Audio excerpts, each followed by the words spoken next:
कलअदम तहरीक लब्बैक से निपटना इस वक्त हुकूमत की सबसे बड़ी तरजीह बन चुकी है। हुकूमत की पूरी मशीनरी इस जमात से निपटने के लिए मुतहर्रिक है। अब तक ये मामला हल नहीं हो सका है। पंजाब में कई शहर एहतजाज की वजह से मुतासिर है और कलअदम तहरीक लब्बैक अब तक इस्लामाबाद की तरफ मार्च करने के अपने ऐलान पर डटी हुई है। हुकूमत की तरफ से कलअदम तहरीक लब्बैक से दहशतगर्दों की तरह निपटने का ऐलान किया गया, मगर इसके बावजूद मुजाहिरे खत्म नहीं हुए, जिसके बाद हुकूमत एक बार फिर मुज़ाकरात की कोशिश कर रही है।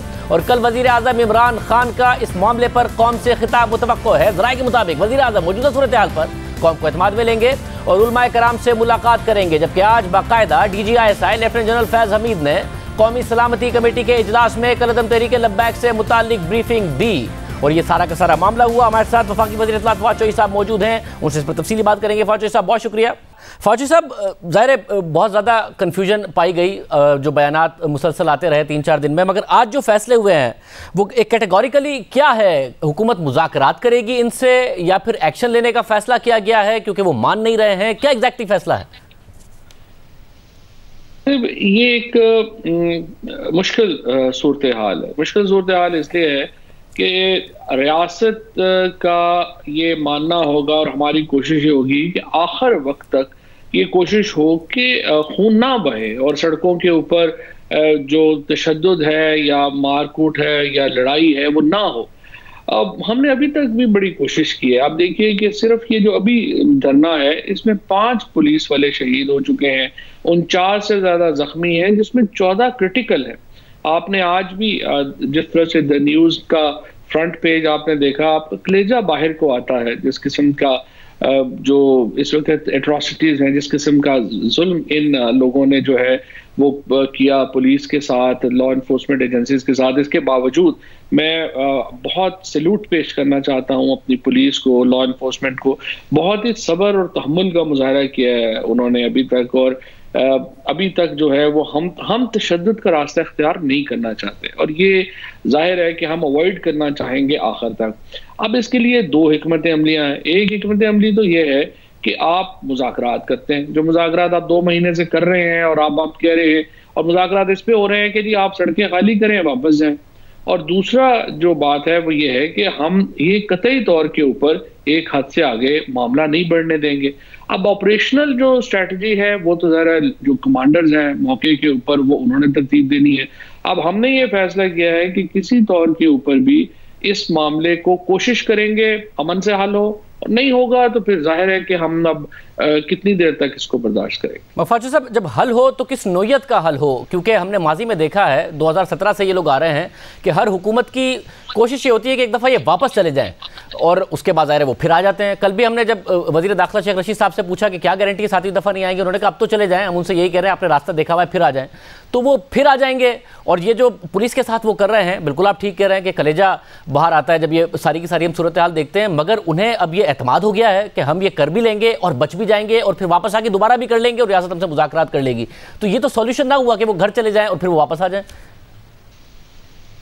बुनियादी जो समझिए कि जो हमारी खामी रही है हिस्ट्री में वो है ही ये कि जब चले जाते हैं तो उसके बाद हमारे जो इदारे हैं, हमारी जो मिनिस्ट्रीज हैं जिन्होंने इस ज़िमन में काम करना होता है, वो फायर फाइटिंग में ही ज़्यादातर लगे रहते हैं। वो एक तवील मुद्दत पॉलिसीज हमारी बनती नहीं है और उसकी वजह से ये लोग जो हैं ये दोबारा सियासत को इसको एक अखाड़ा बना देते हैं। अब मसला देखिए क्या, और ये तो खैर एक यूनिक केस है। पाकिस्तान में कभी भी तारीख में इससे पहले कभी इस तरह से नहीं हुआ कि आप हजरत मोहम्मद मुस्तफ़ा सल्लल्लाहु अलैहि वसल्लम के ज़ात के ऊपर इस तरह की ब्लैटेंट पॉलिटिक्स करें।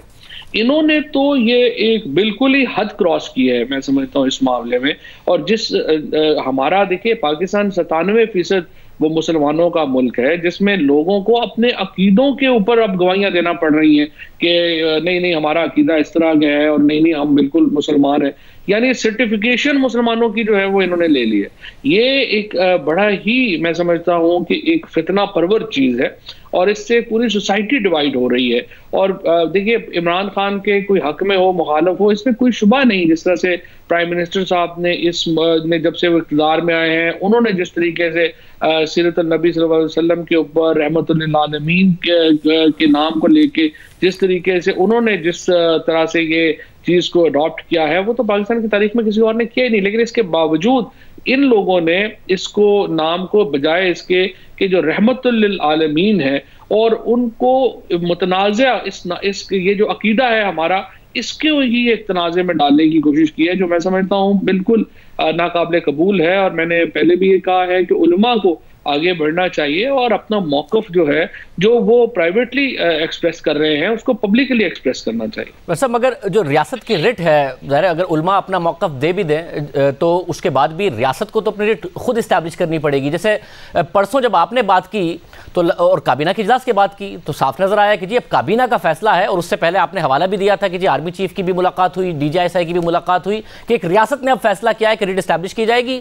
ये एक अस्करियत पसंद तंजीम है, इनसे अस्करियत पसंद तंजीमों की तरह निपटा जाएगा। फिर आपने ट्वीट्स भी उसी तरीके से किए, मगर कल रात हमारे प्रोग्राम में शेख रशीद अहमद साहब ने कहा कि आपसे गलती हो गई होगी और आपके ब्याह पर उन्होंने माफी मांग ली और कहा हम उनकी फ्रांसीसी सफीर के अलावा सारी बातें मानने को तैयार है। तो वो गलती से आपने कह दी थी बात?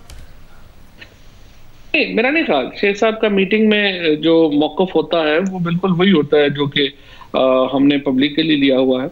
और आपको याद होगा कि जो इनको एक कालेदम तहरीक करार देने की जो समरी है वो तो खुद इंटीरियर मिनिस्ट्री की है। तो जाहिर है शेख साहब कैसे, हम कोई भी उसको, कैबिनेट का एक मुश्तरका फैसला है, कोई भी उससे पीछे कैसे हट सकता है।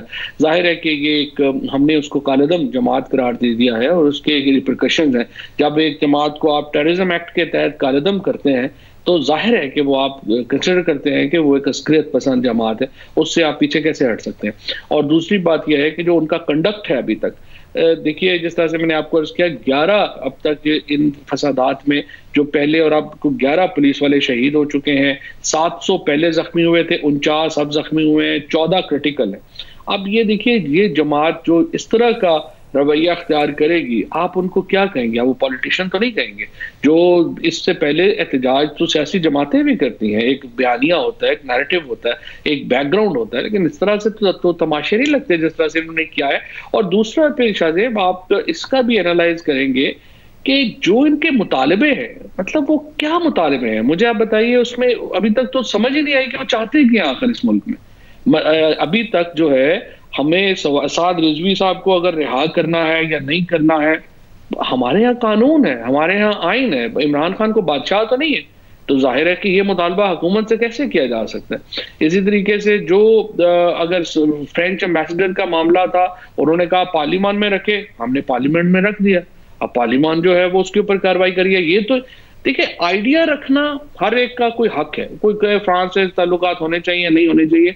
आप डंडा लेके रियासत को कह नहीं सकते कि आप इस तरह से करेंगे। इस तरह तो फिर आप पूरी दुनिया, जब भी हम फैटअप से बाहर आ रहे होते हैं, कुछ इकोनॉमी में थोड़ी बेहतरी आ रही होती है, कोई ना कोई इस तरह का तमाशा शुरू हो जाता है, फिर हम पूरी दुनिया की नजरों में आ जाते हैं। So it's a very very unfortunate and complex situation. और इसके ऊपर सिर्फ हुकूमत ही का नहीं है, हर तबका फिक्र को अपना किरदार अदा करना है।